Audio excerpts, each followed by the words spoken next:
what makes something a ritual?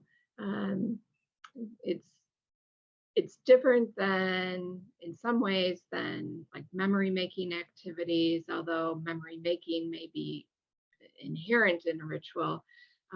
But ritual really, again, if we go back to kind of like the human roots of what this means, it's a way to connect us from what was to grounding us in the moment of what is, and and helping us for what will be. Um, and within that, there's some things that need to happen for those who are part of that ritual. And so I thought a lot about, we've written about those. I think there's three essential dimensions. The first one is that of participation. There's something about ritual that in order for it to do what it needs to do, it cannot be passive. That being said, doing something can be as simple as listening and reflecting. It doesn't need to be an action or something that we're creating, but there has to be participation by those who are involved in the ritual. Participation can take the form of music or word or action.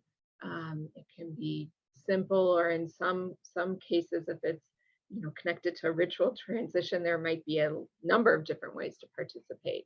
But participation is always engaged in it. And the second dimension is that of intention. So there's got to be a reason behind why we're doing whatever we're going to do to participate in the ritual, in order for it to have its most benefit. And we probably can all think of situations where we were maybe in, and it just, you could tell other people were moved, and it just really didn't click as much for us, probably because that intent maybe didn't match with what we needed in that moment. And so when I'm working with healthcare professionals and we're thinking through, or even co-creating with families, the intent has to match. I may think I know what someone needs and may offer that as a recommendation in co-creating the ritual, but the intention has to really match and click with them. So the dimension of participation and intention are important. And then this aspect of meaning making.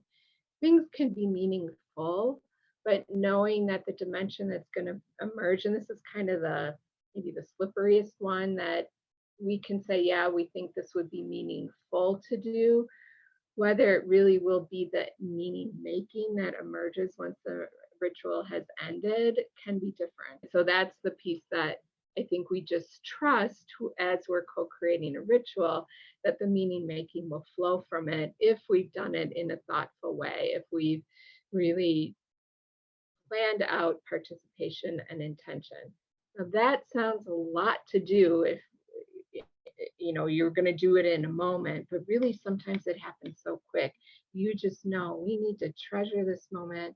We need to honor it with some words very simply, and just give the space to let the rest of it happen. And if everybody agrees, is on board, then you go with it, and it becomes, again, that honoring that ritual